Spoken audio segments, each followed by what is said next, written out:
নুন, হলুদ, লঙ্কার গুঁড়ো। পনিরটাকে ভালো করে মাখিয়ে নেব। পনিরগুলো ভেজে নেব।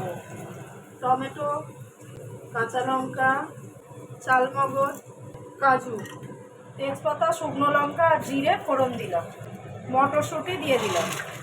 নুন দিলাম, হলুদ দিলাম, জিরের গুঁড়ো, আদা পেস্টটা দিয়ে দিলাম, কাশ্মীরি লঙ্কার গুঁড়ো, 1 চামচ চিনি, মশলার জলটা দিয়ে কষে নেব। ভেজে রাখা পনিরটা দিয়ে দেবো। একটু কসুরি মেথি নিয়েছি, এটাকে হাতে করে এইভাবে ডলে এতে দিয়ে দেবো। পনিরটা দিয়ে কষা হয়ে গেছে, এবার খুব অল্প করে জল দিয়ে দেবো।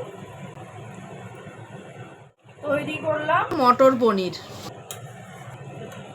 এবার এটা আমি নামিয়ে নেব।